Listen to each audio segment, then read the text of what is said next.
People like to pretend fear of snakes is instinctual. They'll say that it's primal. They'll say it's evolutionary. They'll say humans are just wired to fear snakes.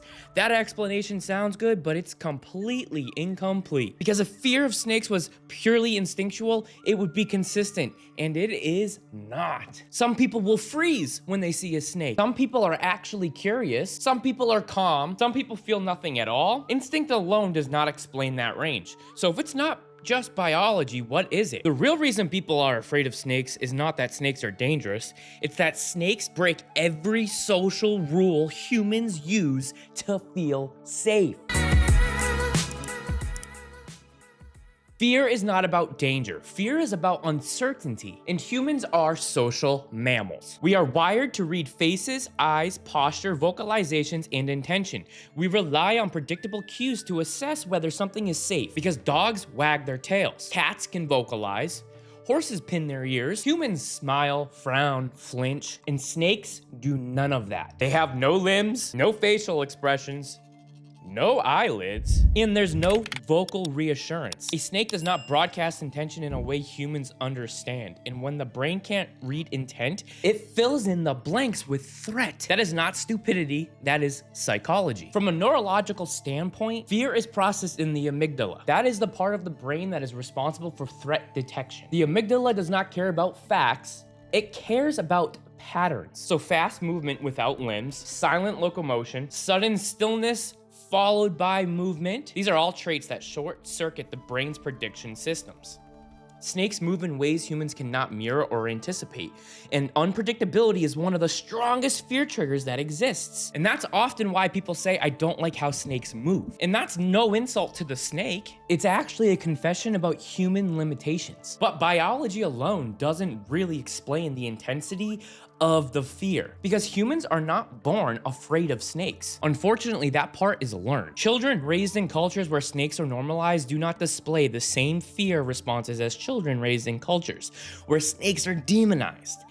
That has been demonstrated repeatedly in psychological and anthropological research. Fear is obviously taught, and in modern society, snakes are taught to be villains. Think about this. From the moment that we are born, snakes are symbols and framed as evil, danger, deceit. The list goes on. They're villains in movies. They're monsters in myths. They're weapons in horror. Even in stories or even music, when they aren't even dangerous, they're perceived as untrustworthy. The snakes in the grass. The narrative sinks deep and resonates with humans. So by the time most people actually see a real snake, their brain isn't reacting to the animal in front of them. It's reacting to every story, movie, and warning they've absorbed their entire life. And that's exactly why people will say, I know not all snakes are dangerous or scary, but the fear is not logical. What it is emotional memory. Between all that, there's also a huge major misunderstanding about what snake behavior truly does mean. When a snake freezes, people think it's calculating. When a snake strikes defensively, people think it's aggressive. When snakes tongue the air, people think it's hunting them. And none of these interpretations are accurate. Snakes are not hunting humans. They do not plot against your life. Honestly, these guys do not want any confrontation whatsoever. Most snake behavior that people interpret as aggression is actually just stress management. Freezing is an attempt to avoid detection. A defensive strike is to create distance between perceived threat. And tongue flicking is just sensory input. But because snakes don't communicate in a mammalian way, people project intention where none exists. And that projection is what fuels the fear of snakes. And another major driver of snake fear is loss of control. Humans are uncomfortable with animals because they cannot physically overpower or emotionally dominate. Dogs can be commanded, a horse can be trained, a snake cannot be negotiated with. Snakes do not respond to authority, they respond to their environment. That lack of control unsettles so many people. And instead of recognizing that discomfort as a human limitation, people label the snake as dangerous. Let's be honest, fear feels better than humility. And then we have the exaggerated issue of risk. Yes, some snakes are venomous. Yes, bites can happen. But statistically, snakes are one of the least dangerous animals humans interact with regularly. Domestic dogs, cats, even livestock cause exponentially more injuries and deaths every single year. Yet nobody ever says cats should be exterminated. Why is that?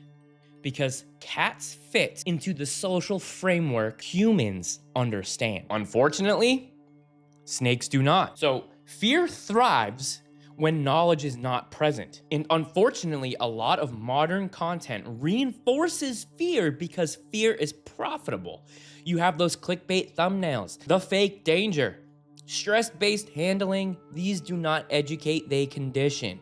When people see snakes constantly framed as threats, their fear becomes reinforced instead of challenged. And this is exactly how myths stay alive. Here's the part that people don't like hearing. Most fear of snakes is not about the snake at all. It's about discomfort with things that don't conform to human rules. Snakes are quiet. Snakes are efficient. They don't seek your approval. They don't display affection the same way that mammals do. They exist on their own terms. And that unsettles people who are used to animals existing for human comfort. Understanding snakes requires letting go of the idea that animals owe us familiarity.